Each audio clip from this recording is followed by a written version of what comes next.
कानपुर में commercial gas सिलेंडरों की सप्लाई सीमित रूप से पुनः शुरू करने के लिए कानपुर के कैटर्स व्यापारियों ने पीएम को संबोधित ज्ञापन मंडला आयुक्त के विजेंद्र पांडे को सौंपा। उनका कहना है कि कॉमर्शियल गैस सिलेंडरों के बंद होने के चक्कर में व्यापार ठप हो गया है।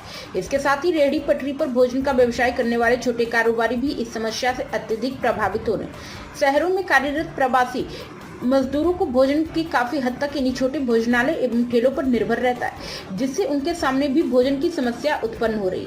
सभी रेस्टोरेंट होटल गैस आधारित हैं, उनको भी ईंधन परिवर्तित करने में 15 दिन का समय लगेगा। जब तक छोटे सिलेंडरों की सप्लाई कमर्शियल में परमिशन न दे दी जाए, थोड़ी राहत मिल सके, या तो कमर्शियल सिलेंडर की सप्लाई चालू कर दी जाए।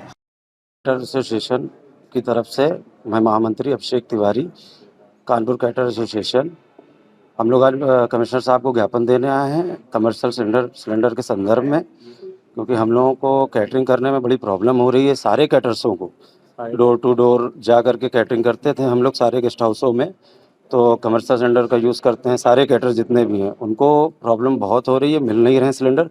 अगर छोटे सिलेंडर यूज़ करते हैं तो उसकी परमिशन नहीं है, परमिशन के साथ में मिल भी नहीं रहे हैं, तो हम लोग अपना व्यापार कैसे चलाएं, इसके संदर्भ में हम लोग आए हैं कमिश्नर साहब के यहाँ ज्ञापन देने।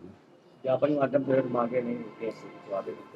में हम लोग ये चाहते हैं कि हम लोगों को एक सीमित निर्धारित सीमा निर्धारित की जाए कि 2 सिलेंडर 3 सिलेंडर मिलें, 3-4 सिलेंडर वगैरह सभी कैटर्सों को चिन्हित कर करके जिनको ज़रूरत अनुसार सिलेंडर मिले, और जिससे हम लोग का काम सही ढंग से चल सके।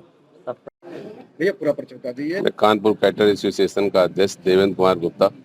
आज कहाँ पे आप ज्ञापन देने आए? मैं कमिश्नर साहब को ज्ञापन देने आया हूँ। हमारी प्रॉब्लम है गैस सिलेंडर एलपीजी, जो भारत सरकार पेट्रोलियम मंत्री ने कंट्रोल से बंद कर दी गई है। जो कमर्शियल सिलेंडर है, जो ये उत्पाद हो रहा है तो बंद करा दिया गया, जिससे मेरा व्यापार पूरा चौपट हो चुका है, बंद हो चुका है। मेरे कोई कार्यक्रम करने में असमर्थ हूँ एलपीजी होने की वजह से। पहले का कारोबार था ताकि कंडे पे कोयले पे काम हुआ करता था, अब वो ऐसा कारखाना ही नहीं बना जो भी इस पर कार्यक्रम किया जाए, ताकि व्यापार चौपट है। मेरे साथ एक कार्यक्रम में 50 से 60 लेबर काम करता है, सब बेरोजगार हो रहा है। इस तरीके से कार्यक्रम पूरा मेरा क्षति हो रही है। मेरे को कोई कार्यक्रम नहीं मिल पा रहा है, न काम कर पा रहा हूँ। इसलिए मुझे अति आवश्यक है एलपीजी गैस की व्यवस्था कराई जाए, नॉमिनल कराई जाए, कुछ कराई जाए, जिससे हम लोगों का व्यापार सुचारू से चल सके। सर, ज्ञापन के माध्यम से और मुख्य मांगे क्या रहेंगी और आगे अगर मुख्य मांगे जैसे छोटा सिलेंडर, जैसे जो एलपीजी छोटी आ रही है उसी पे हमको अनुवासन दी जाए, कोई लिमिट बांध दी जाए ताकि हम काम कर सकें। हम बिजली का उपयोग कर रहे हैं, लेकिन कम से कम हमारा कुछ तो लिमिट बांधी जाए, जैसे हम काम कर सकें। एकदम से बंद कर दिया गया एलपीजी गैस हमारे लिए। कानपुर शहर का कुछ व्यापारी लोग आए थे, व्यापार मंडल का सदस्यगण आए थे। उन लोग को थोड़ी परेशानी सिलेंडर के लेके है, खासतौर पे जो इस समय में हालात चल रहा है उसी का है। आप देख ही रहे हैं, जो पहले से घरेलू सिलेंडर बिल्कुल नॉर्मल हो गया है। बुकिंग तो कितने लोग बुकिंग करते हैं, कम समय में उन लोग का सिलेंडर मिलने लगा। और इनको आशंका है जो कमर्शियल सिलेंडर का है, ताकि पहले जैसे ज़्यादा मात्रा में नहीं मिलता है। और इस समय में शादी के भी सीजन चल रहा है, बाकी भी है। इसको हमने डीएम को निर्देश दिया था एक समिति बनाने के लिए। समिति पहले ही बना हुआ शासन लेवल पे, हर डिस्ट्रिक्ट का डीएसओ है और एसपी है और डीएम है, तीनों को समिति है। उसके साथ साथ ये जो व्यापार मंडल का जो पदाधिकारी है उनको भी सदस्य के रूप से रखने के लिए बताया, और कंट्रोल रूम खोलने के लिए बताया।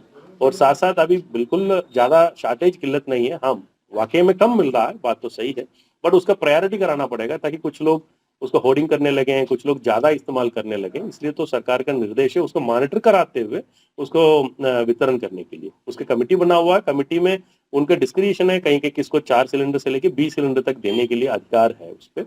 उन लोग वरीयता क्रम से दे देंगे सिलेंडर किसको जरूरत है। मान लीजिए किसी हॉस्टल में, किसी अनाथालय में, किसी का वृद्धाश्रम में, जेल में, कहाँ कहाँ ज्यादा जरूरत है, उसी के हिसाब से उन लोग तय करेंगे। साथ साथ जो कमर्शियल सिलेंडर का जो और भी अन्य लोग का कहाँ कहाँ डिमांड है, उसी के हिसाब से आकलन कराते हुए निस्तारण करेंगे। अभी तो हम समझाने के बाद मान गए उन लोग, और बाकी भी कोई भी समस्या आगे आएगा हम उसको दूर कराएंगे। सर, कोई अपील करना चाहेंगे जनता से? देखिए, जनता से मेरा अपील है इसी पूरा मंडल का समंडलायुक्त के रूप से, देखिए सिलेंडर का बिल्कुल शॉर्टेज नहीं है, आप घबराइए मत। सिलेंडर भरपूर मिल रहा है। जो 4-5 दिन तो साइट का प्रॉब्लम रहा था कि बुकिंग साइट का चेंज चल रहा था। अभी बस ये एक निर्देश आया हुआ है, 25 दिन के बाद एक सिलेंडर ले लीजिएगा, ताकि घरेलू सिलेंडर नॉर्मली तो 25 से 30 दिन तो चल जाता है। इसलिए आप जल्दी जल्दी बुक करके 1 सप्ताह का 10 दिन के एक बार बुक करके तो अनावश्यक और किसी को मिलने वाले सिलेंडर को बंद मत करिएगा। बाकी कोई शॉर्टेज नहीं, हम लोग के पास भरपूर मात्रा में जो सिलेंडर अवेलेबल है और इस पे सप्लाई में भी कोई शॉर्टेज नहीं है, आप घबराइए मत किसी भी चीज को। प्राइम संदेश न्यूज से शकील अहमद की विशेष रिपोर्ट।